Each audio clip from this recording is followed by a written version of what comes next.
Ahead of them, farther down the hallway, they found Ace. Hey, Snake! Where are you? Answer me if you're there! Junpei paused. With June in tow, they ran up to him. Hearing their footsteps, he turned to greet them. Ah, hello there. Snake is, well, that's obvious, isn't it? I assume you haven't found him yet, either. Junpei nodded. I really wonder where he could have gone to. Well, whatever the case, well, wherever he disappeared to, we must find him as quickly as we can, for Clover's sake. Right. June's face looked enraptured. By the way, you think Clover and Snake are really siblings? Ah. Why would you say that? Why would you say that? The question seemed odd to Junpei. Why? Well, it's obvious. They don't look alike at all. Yes. You know, now that you mention it, they don't. Now that you mention it? Still, there are a great many siblings who don't look like one another. It certainly isn't rare. Junpei wasn't sure why, or even if he was seeing what he thought he was, but he could have sworn that Ace's face tightened. At any rate, we must find Snake as soon as possible. The clock is ticking. We can't afford to waste time. Very well. Let's get back to the search. You can leave this area to me. Alright. Let's go, Jumpy.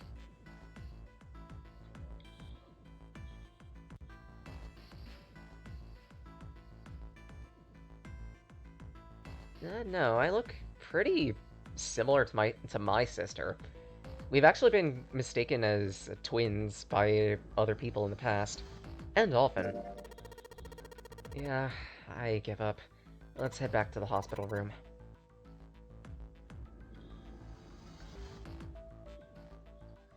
Yeah, like, if I were to shave my mustache, my beard down, I would probably look a lot like my sister.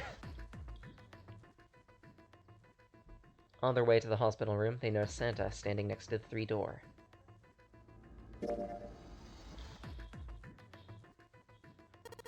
What are you doing? What, you can't tell? I'm checking out the red. Is something bothering you? Why, it's not bothering you. Huh? This. The guts of the red. Why wouldn't you wonder who the hell put it back? I guess that's true. I'm curious too, but who do you think did it? His eyes narrowed at June. She shook her head. I don't know. Well, what about you, Junpei? Who do you think that fixed it? Maybe there's someone else on the ship? Someone hiding here? Yeah. I mean, it's just an idea. And you're saying this mystery person fixed the reds? Yeah. Why? That's... I don't know. Santa shoved his hands in his pockets, cracked his knuckles. Seems unlikely. Why? Just a feeling. Hard to believe Zero would bring in a secret 10th player. I mean, the name of the game is the Nonary game, for Christ's sake. You know what Nonary means, right? 9. That's not what I meant. I mean, more like someone who's been living here for a long time. Or someone who, like, stayed here. Seriously? That's even more ridiculous. Why do you think Zero would leave them alone? So, in other words, one of us is the person who fixed the red, is what you're implying. Bingo! We have a winner! But if that's true, then the person who did it doesn't want the rest of us to know. They fixed the red. Yeah. Why, though? No idea. Maybe if they come clean on that, it'd mean we find out something else. Something bad. Something bad? Dunno. But whatever it is, it's gotta be worth hiding. Huh. Of course, it could have something to do with Snake's disappearance. Think maybe they did something to Snake? It's not that out of the question. Junpei stared at Santa. There's something about him that made Junpei wary. He'd assumed the other man wasn't terribly clever, but Junpei was beginning to reevaluate that. When Santa spoke again, he was quiet. Look, if you trust anybody in this game, you're gonna lose. You gotta be careful. The person you trust the most could turn out to be the one who stabs you in the back. With that depressing suggestion, he walked away.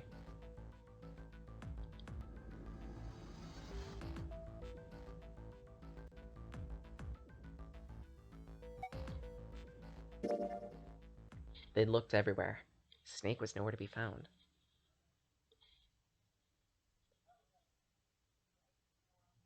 Lotus looked around at six frustrated faces. We can't keep looking for Snake. Wherever he is, he's not here. We need to get moving. Junpei couldn't disagree with what she was saying. Snake is gone. There was no point to wasting any more time. The others had similar thoughts, but stayed silent. When Seven spoke. We don't got a choice. Lewis is right. We're not gonna find Snake. There's a problem, though. We gotta figure out who's gonna go through which door. Yeah, I have a proposal. She walked back and forth across the floor, heels clicking.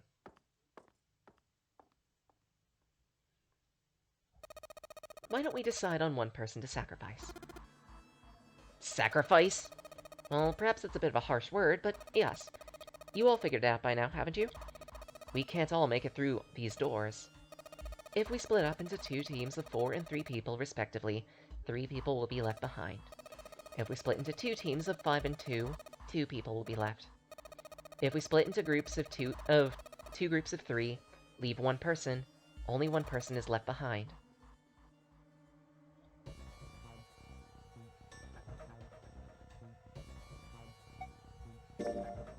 It wasn't pleasant, but she was right. There wasn't any way the numbers worked out. If one group was 4, then the digital route wouldn't match a door. When Seven spoke, his voice was strained. You're saying we gotta decide who's gonna stay behind? We do. Given our circumstances, it's logically and morally the best solution. If the other 6 are to survive, 1 person has to sacrifice themselves. That's too cruel. What's so cruel about it? To just sacrifice someone like that. Then what's your plan? Maybe we should sacrifice 2 people instead of just 1. That's not what I meant. We shouldn't sacrifice anyone. That's impossible, especially with the 9th man dead. Wake up. Calm down, you 2. Santa stepped between the 2. Look, whatever Lotus is trying to say is that you should aim to bring the greatest amount of happiness to the greatest number of people, right? Exactly. That's how democracy works. And for that reason, it's only the fair way to decide who'll be sacrificed is through a vote. What do you think? That's terrible. I'm not asking you. Shut up. You, Santa? Me? Well, yes, I agree. That's 1 vote for. Counting mine, too. 7. Can't say I agree with you, but we don't have a choice. If we don't do something, we're all gonna die. Glad to see you get it. If I can get 1 more vote, it's decided. What about you, Clover? Clover had moved away from the group, sat on one of the edge of the beds. Her body drooped. Junpei didn't know if she'd even heard Lotus's proposal. Lotus walked over to Clover, laid a hand on her shoulder. Your brother has to be behind one of the numbered doors. We searched everywhere, didn't find him. Doesn't that mean he has to have gone through one of them? Clover slowly lifted her face. Let's just go search for him. If we sacrifice 1 person, we can go look for him. You agree with me, right? Clover nodded once. The motion carries. Lotus spun, turned to Junpei. Let's start a vote too. That won't be necessary. Ace had barely spoken for Lotus's entire speech, and everyone jumped. 6 pairs of eyes looked to him. He didn't seem to notice or even care. I will stay. That should solve our problem, yes? Ace, what are you saying? You can't do that. That won't solve anything. Jean's voice shook. She looked around desperately for someone to agree with. Ace looked at her. June, I'm afraid you may have misunderstood. I said I'd stay, but I never said I'd sacrifice myself. Huh? I trust you, each and every one of you. I believe you'll come back for me. Whoa, whoa, whoa. There's optimistic, there's just nuts. Those doors only go one way. You go in, you don't come back out. If we go through them... You won't be able to return, correct? Yeah? True, but that won't be the case once you've escaped the ship. What? Please, I beg you. Once you've escaped, come back and rescue me. Ideally, within the time limit Zero has given us. That's ridiculous. There's no way we could get back in time. Junpei could hold his tongue no longer. We've only got 5 hours. We don't even know where the hell we are. How on earth are we gonna find someone to come and rescue you? Then perhaps you would prefer to stay instead of me? Or perhaps you'd sacrifice June instead? Ace's voice was dignified, without any cruelty or malice. Junpei had no rebuttal. See, there's no choice. I see we've come to our conclusion. Go on. Don't worry yourselves about me. Go on. Junpei stood frozen by indecision.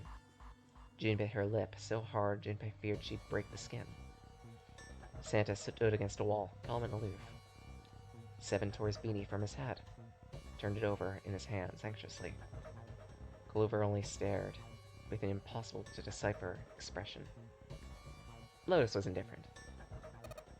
Good. Let's accept his kind offer. She smiled, eyes bright. Ace answered with a smile of his own. Good. I think this is best for me. Perhaps I'll be able to take a nap. Maybe it's my age, but I get so tired so easily these days. He lowered himself to the floor next to one of the beds. From somewhere deep in the ship, Junpei heard the screeching of metal on metal, almost as if the ship were screaming. Would it really hold until the time limit was up? T-deck was flooded. In the silence, the only sound was the sad metal wail of the ship. It was Lotus who spoke first, unsurprisingly. Well, what are you waiting for? We're wasting time. Why don't we hurry up? As if a spell had been broken, the others all began to talk. You're right. Let's get going. That's all we can do, right? 7. Seriously? I was kinda getting sick of listening to you guys talk. You too, Santa? I have to find my brother. All of you, let's just calm down. Think about this. There has to be a way for everyone to get off. Right, Jumpy? Say something. Let's think. There must be another way. His voice was hollow, fake. Fine. Forget about it. I'll figure it out on my own. She ran toward Ace. He'd slumped down next to the bed when June grabbed his arm and pulled. Come on, stand up. You can't give up yet. We just have to sit down together and think. We'll figure out a way that we can all get out of here.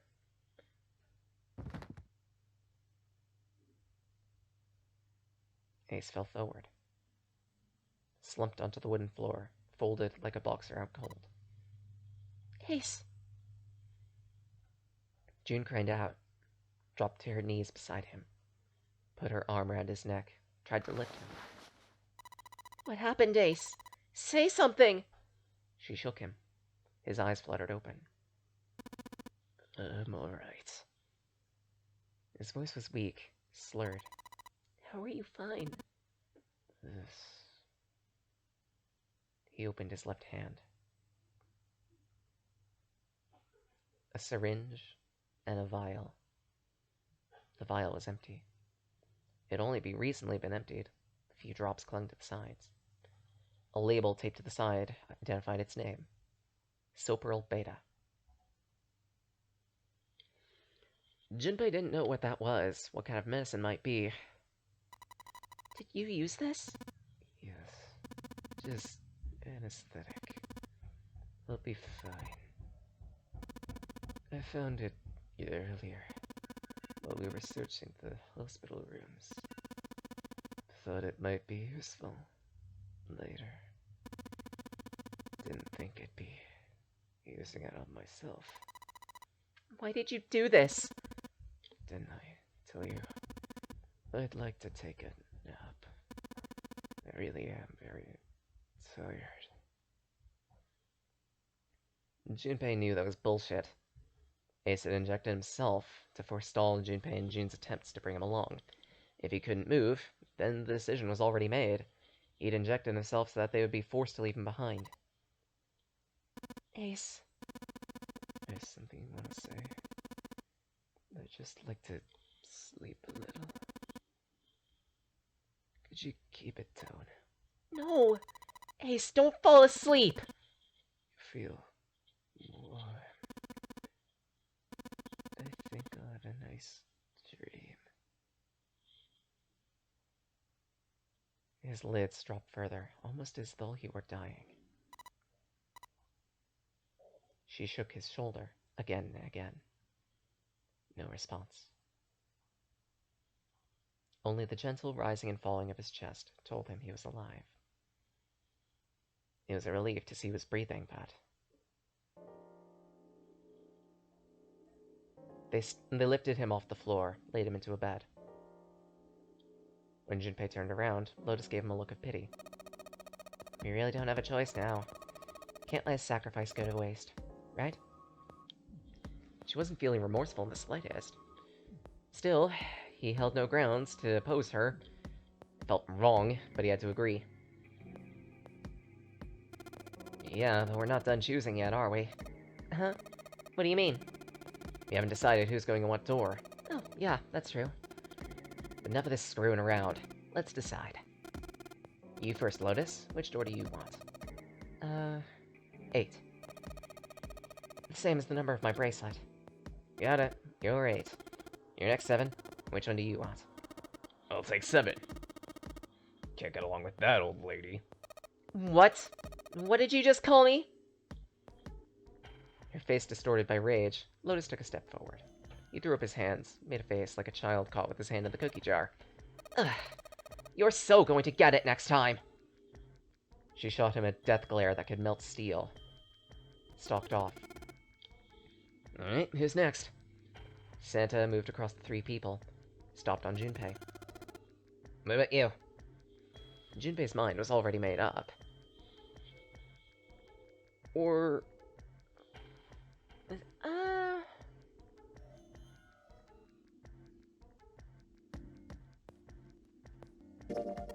I kinda wanna go through door 3.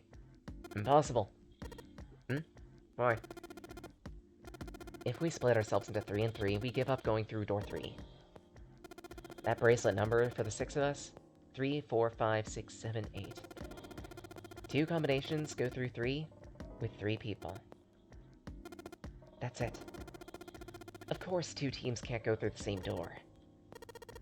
So 1 team is left behind. Yeah. And that doesn't happen if we go through doors 7 or 8. No, they're fine. We've got 3 options. Plan A. Door 7, 3, 5, 8. Door 8, 4, 6, 7. Plan B. Door 7, 4, 5, 7. Door 8, 3, 6, 8. Plan C. Door 7, 3, 6, 7. Door 8, 4, 5, 8. See? 3 options. At least if we want to get all 6 of us out of here. That was when Junpei realized. Plan A, 2 teams. Plan B, 2 teams. Plan C, 2 teams. 5 and 6 were never on the same team. In other words, all 6 people were to move forward. June and Junpei would be split. He trusted her more than anyone else. If he chose 7 or 8, he'd be taken away from her.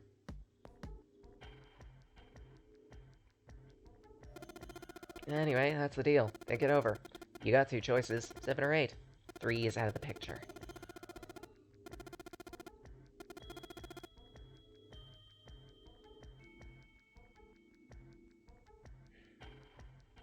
Door 7.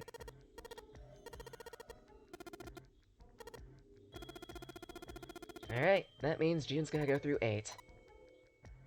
Huh? Why? June was confused. Junpei, you figured it out, right? Explain it.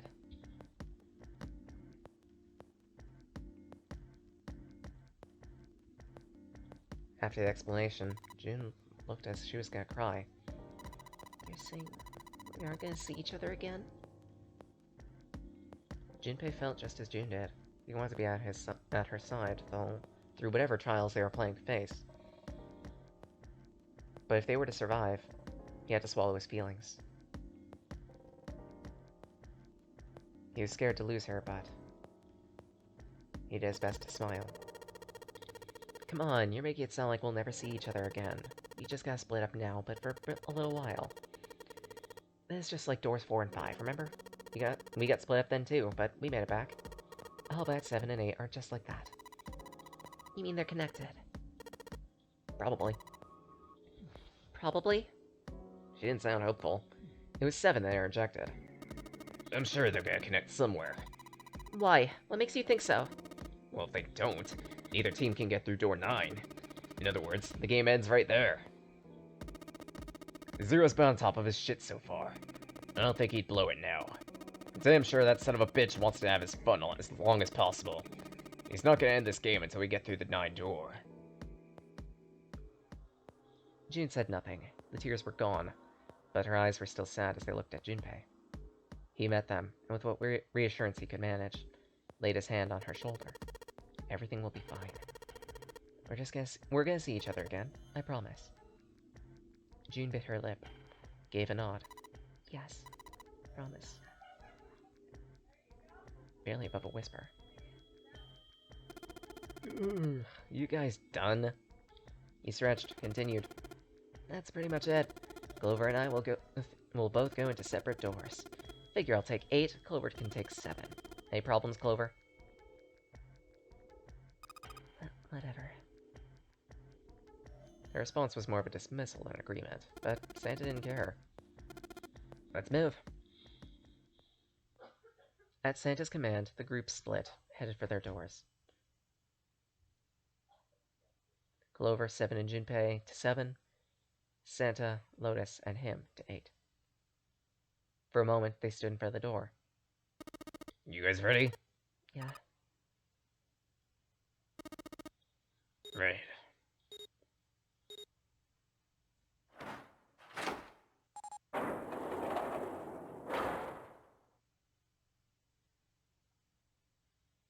A narrow hall before them. The moment they went through the door, their bracelets beeped. The detonators had activated. Junpei stepped forward to follow them. But as he was about to step over, he stopped. Looked toward Akane.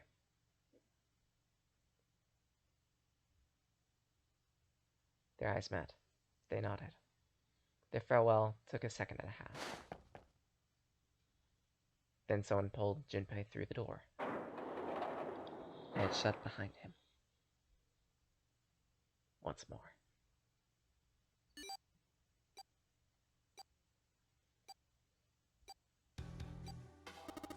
Only 81 seconds! No time to waste! Let's get moving! 7 led the way down the hallway. Junpei and Clover followed him as fast as they could. After what seemed like far more than 81 seconds, they reached the end. To the left, the dead.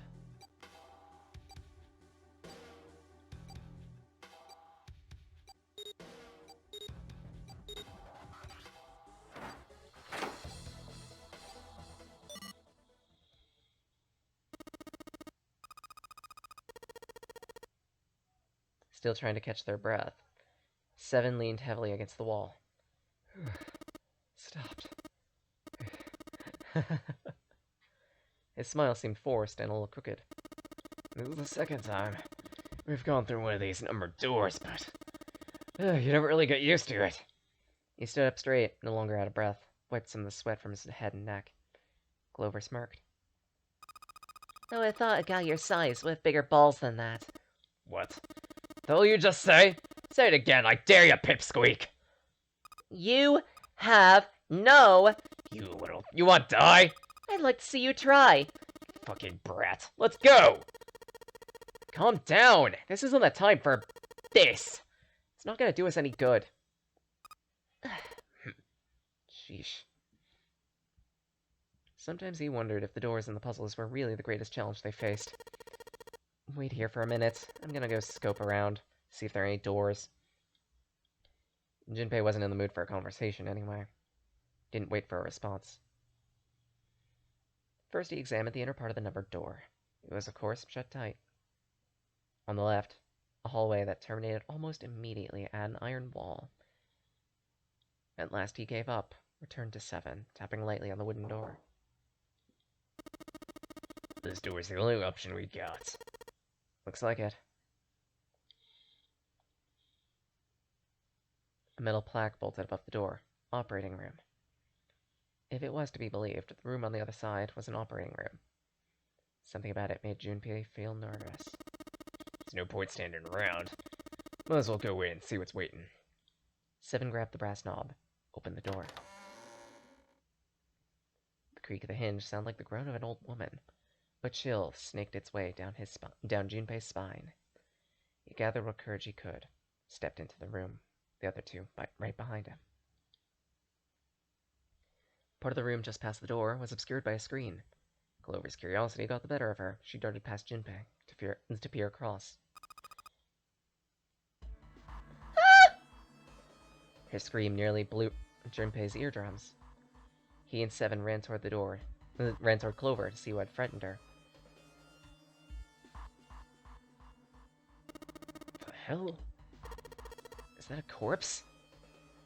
Something that looked kind of like a human lying across some sort of bed. No, not a bed. An operating table. The table sat on a rusty steel lift, and a cluster of bright operating lights shone down on it from the ceiling. They approached. It wasn't exactly a body, but it's just a huge doll. A doll? Clover didn't look comforted. She approached the operating table slowly, as intently as possible. Looked far from the thing. You're right. Just a doll. It scared me. She heaved a sigh of relief, wiped a few drops of sweat. Seven smirked. Well, I guess it would have been weird if you actually had any balls. Shut it! Don't you start with me, fatty! What's this? You want a piece of me, short stuff? Bring it on, you whale! Is this really the time? Seriously, knock it off. You're like an old married couple. Junpei shook his head. Well, looks like he's got something the two of you could stand to have a little more of. I'm talking about a heart. Oh, that. You mean on his chest? Mm-hmm. It was set a little higher than usual for the human body, but the shape was obviously a heart. Why would there be a heart in a doll? I don't think it's a doll. What, is it like a medical mannequin or something? Maybe it's got more personal uses? Seven's grin was more than a little perverse. Clover glared at him. Anyway, how about we take a look around? Sure thing. Okay. I'll probably end stream after we solve this room. We've got enough time. Seek a way out.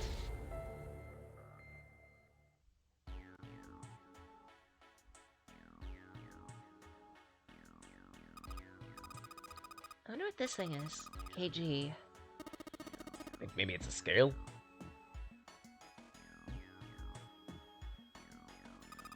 That's a lot of surgery stuff.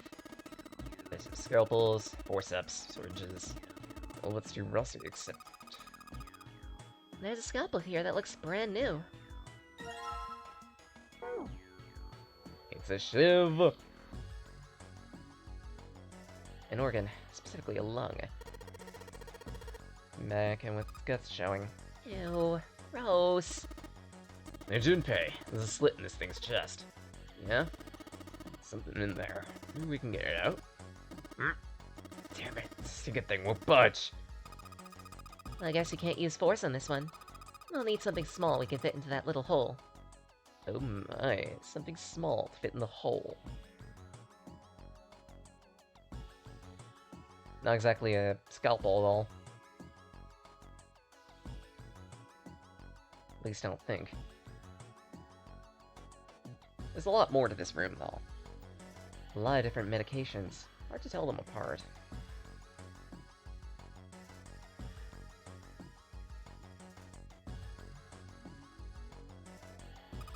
Maybe you're supposed to heat something like that gauze to kill the bacteria?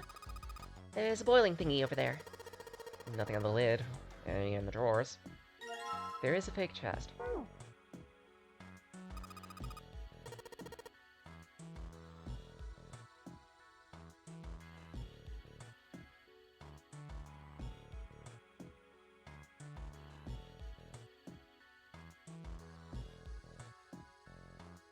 And a pair of forceps in here.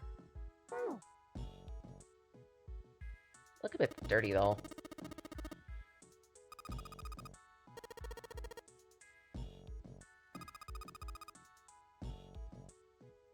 Let's see what's under the tarp. Oh my. This bed doesn't look very comfortable. This is our core puzzle for the room. We're gonna need to find a bunch of body parts for it, though. Such, I believe the forceps can be used to take out this organ. And I believe we could trim it. Bricky?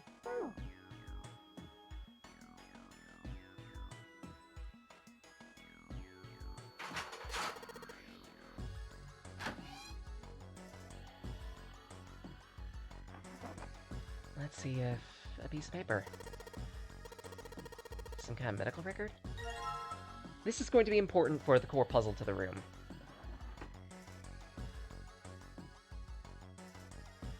Some type of spectrometer, a bunch of cabinets. Doctors and nurses probably washed their hands here before an operation. Nothing suspicious. Guess we're playing around with this thing next. Found a beaker.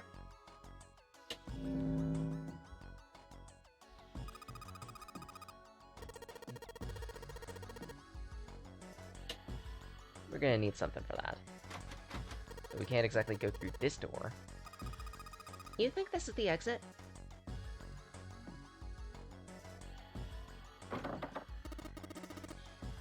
Not opening. Locked, of course. Blue plate on here seems a little suspicious. If I remember correctly, all of these are locked. We need something for that.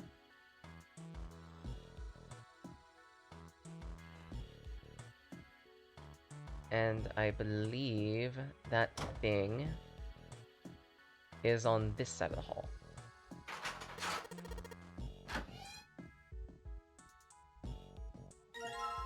Blue fluid.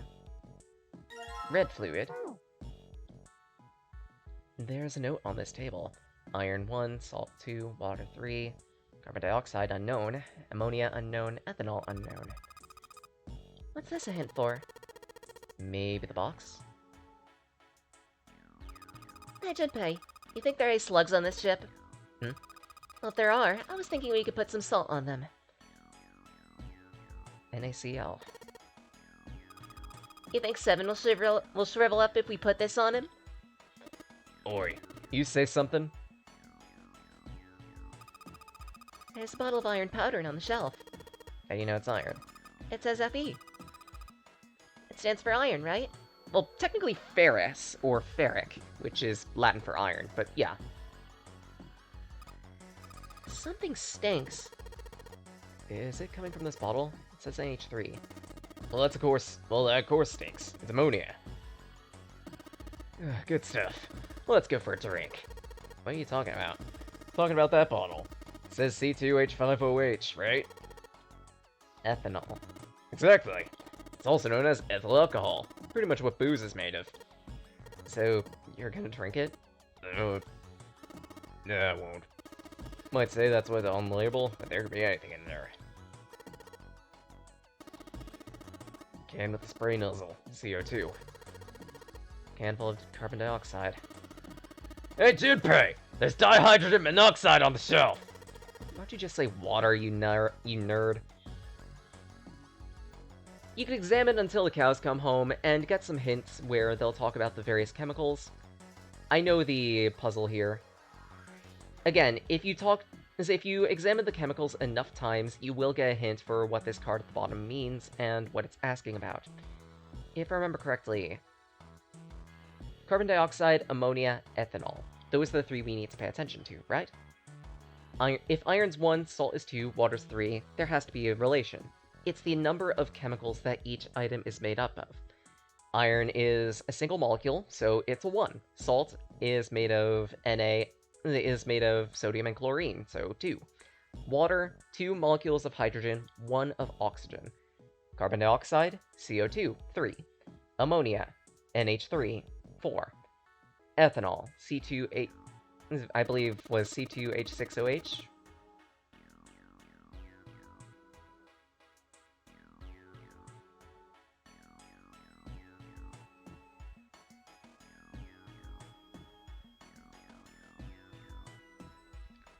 Oh, C2H5OH. So that is 279. So 349.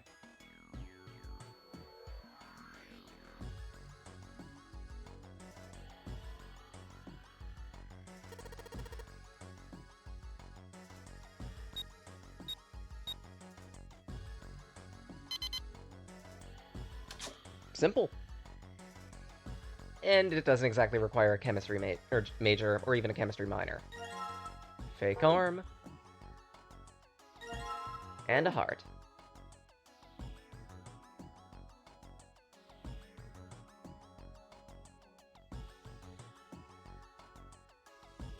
There's nothing else important in the room except for a cutscene.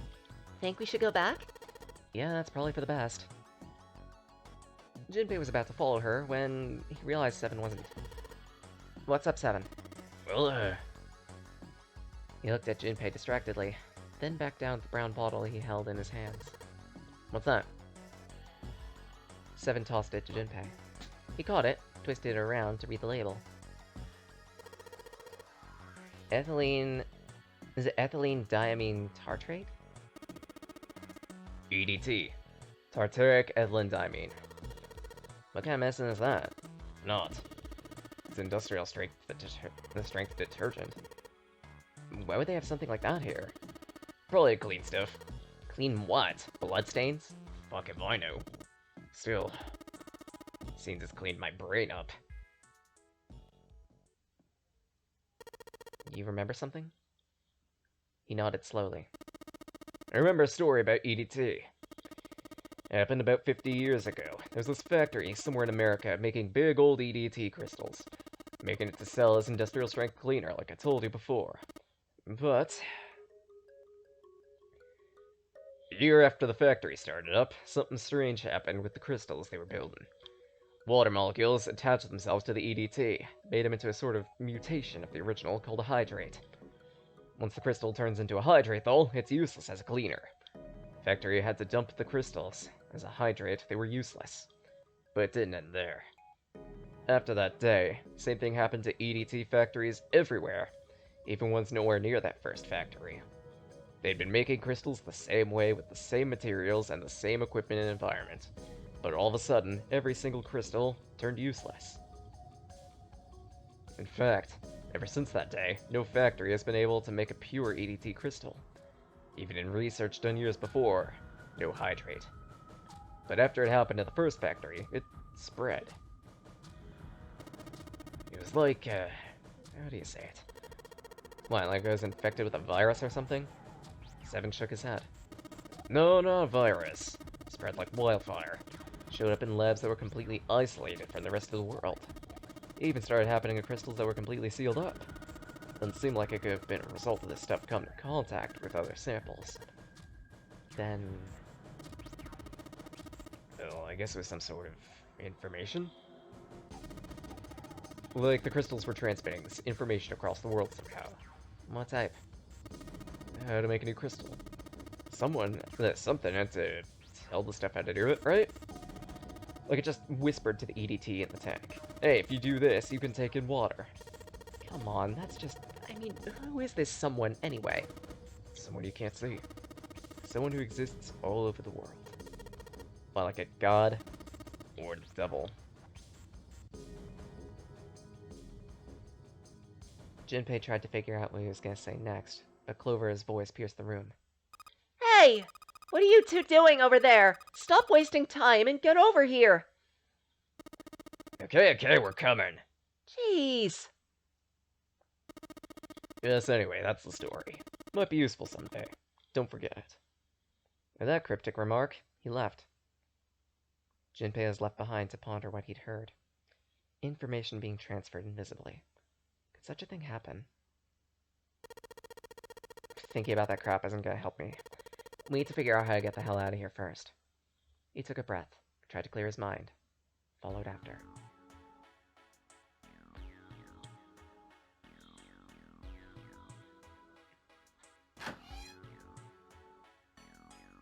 But now that we have those colored chemicals, we can solve this puzzle.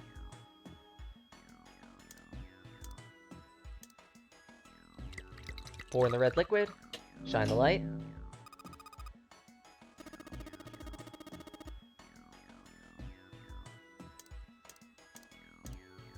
And something opened up.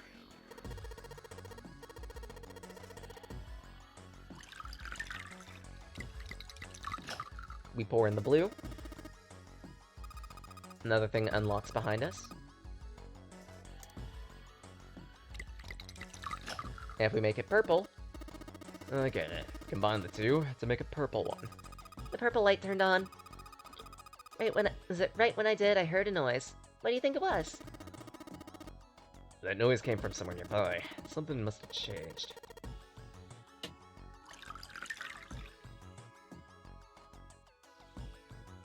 These three doors are open. Each with another body part.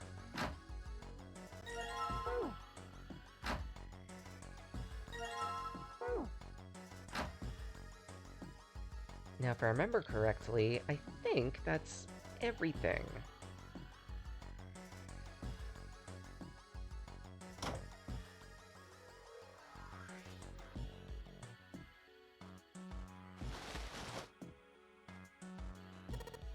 Okay, we've collected the parts of the medical mannequin. You think these, parts have to go to this, Oh, you mean Lucy. That's her name, I think. See? Says right here. Oh, right. The table over there says John. Well, it doesn't look like John's missing any of his parts. So the one we've got must be for Lucy, right? Yeah. Seems like it. Well, let's give her her parts back. Any objections? Nope. Agreed.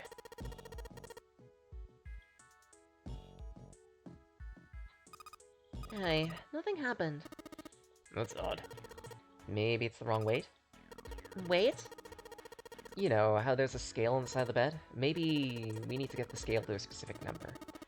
No, we gotta do that. Swap our body parts with John's. Oh. Let's give it a shot.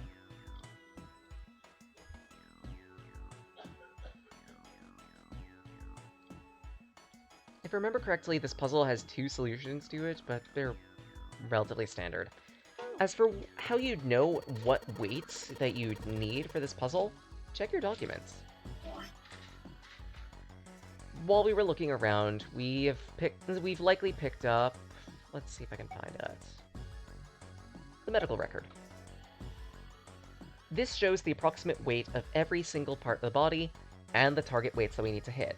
John needs to be 51.3, Lucy needs to be 53.2.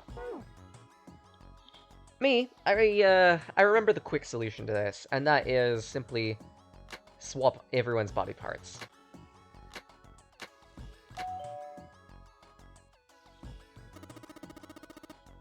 Except for the heart. Hey, Junpei, heard something. It came from John's table.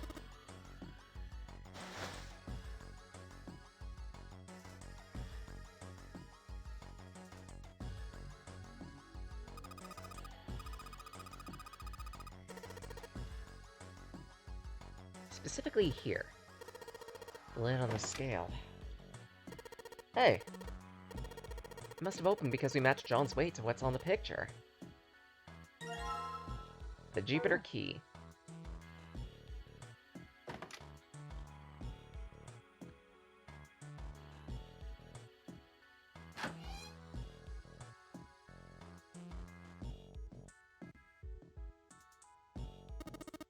Hey, hold on.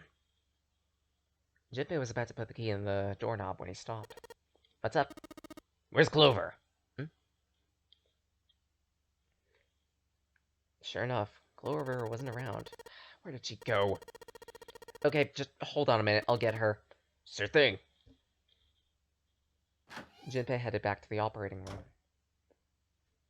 He found her standing next to the table. She was staring at the mannequin. What's wrong? Come on, let's get out of here. She didn't respond. If she hadn't been standing up and breathing, Jinpei might have thought she was dead. What you doing? Didn't you want to come back here and say goodbye to John? It wasn't the best joke, but it was something, an attempt to lighten the mood. Clover didn't laugh. She stood stock still, said nothing. Can you hear me? Maybe it was something he said, or something else. Her mouth opened. She whispered in a dry, dead voice. My brother might be dead. Huh? That's why we couldn't find him. If he's dead, I'm gonna be next. The operating room felt cold. What are you talking about? What's wrong with you? He gave her a small shake. She didn't respond. The silence grew heavier. Let's just get out of here. We've got the key. Let's use it. That cool with you? Clover nodded, almost imperceptibly. Still, Junpei was glad to see she was at least somewhat responsive. He put his hand on her shoulder, guided her to the preparation room. As they arrived at the door, she stopped. Sorry. Why was she apologizing? Junpei wasn't sure what to make of her. Was she just emotionally unstable? I'm really sorry. Just forget everything I told you, okay? Don't worry about it. Really, I mean it. How could anyone pretend not to hear something like that? But something told him this wasn't the time to press the issue. Junpei gave her the warmest, kindest smile he could manage. Alright. Thank you. Her smile was weak, almost painful to watch.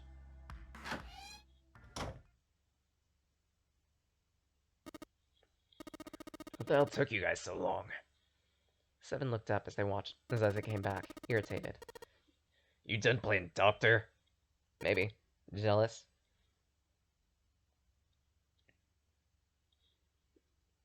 Junpei took out the key once more.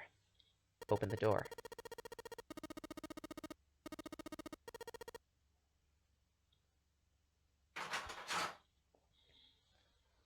He felt it unlock.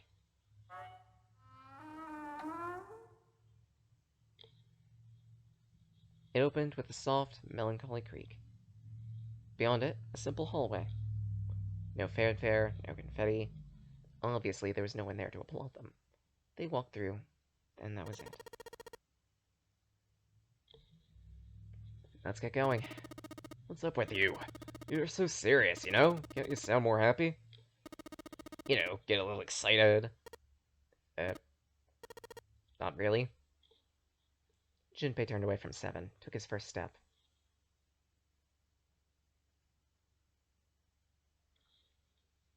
My brother might be dead. I'm going to be next. Clover had only told him a few minutes before that her brother was probably dead, and she'd follow. How could he pretend to be happy after hearing that?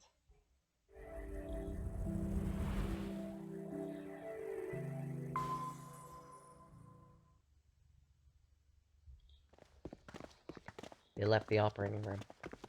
The hallway took them around several corners, past several doors, but they were locked. The final door was hidden in a corner of the hall. As he made to push it open, a voice stopped him. A voice that neither belonged to Seven nor Clover. Jumpy! He saw someone running toward him from the other end of the hall. 3 people coming toward Junpei as companions. Santa, Lotus, June. They pulled up short in front of Junpei, breathing hard. Whoa, what the hell is this? What are you doing here? Didn't we... Before we could finish, Clover spoke. Hey, guys, could you take a look at this? She was standing near the end of a small hallway that branched off to the right. The rest of them ran over to her, curious as to what she'd found. There was something on the wall. A map of the interior. C deck in the upper left corner. It was, they assumed, a map to the floor they were on. Door 7. And door 8. The map confirmed what they already knew. Both doors eventually led to the hallway where they had found themselves. In fact... Yeah, isn't that what I said? We aren't gonna be split up permanently until we find door 9. We might get separated for a little while, but we'll see each other again. Otherwise, we wouldn't be able to open door 9. That's how an honorary game works. Junpei looked again at the map. As he looked more closely, his surprise and excitement gave way to weariness. One by one, the others saw what he'd seen. And with that,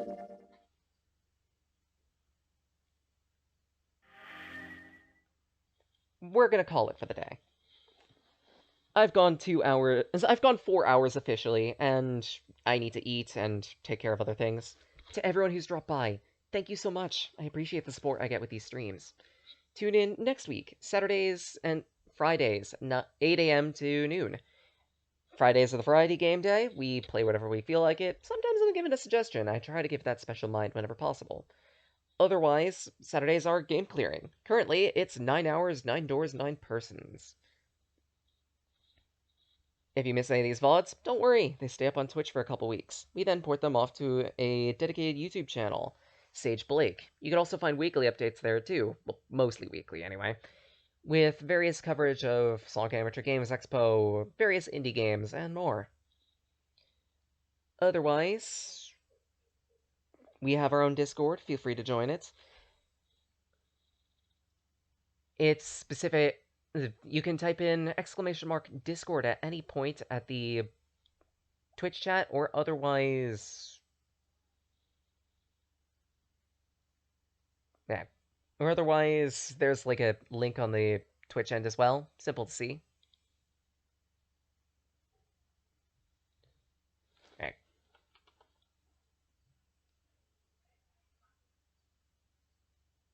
Otherwise, I'm also a part of several other Discords too, such as Townus' The Flight, Mega G Wolf's Mega G Zone, even Discords for indie games like Shieldcat and Havoc Fox. It's not hard to find me. Additionally, I draw, I write in my spare time. You can see some of my antics on Twitter or otherwise DeviantArt. I go by Sage of Magi or Sage Blake in most places. And at that, feel free to check out the card game I've been working on too, Project Remem or Reken's Memoria. It's a think of it like a Yu-Gi-Oh! The Roguelike on Tabletop Simulator. It's free too. But with all things said and done, I think it's about time I return to my void and raid someone. Such, I want to be funny, give someone a scare.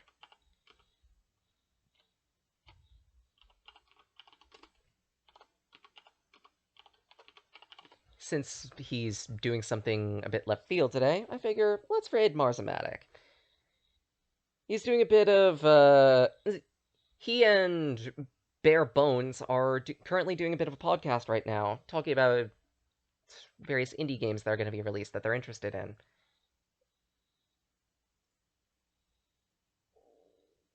As for a raid message, let's go for the standard. Seek a way out. Feel free to decorate it with whatever emotes you want. Otherwise, hope y'all have a nice day, stay safe, stay cool, eat something tasty. Y'all deserve it. Till again, Talakitna.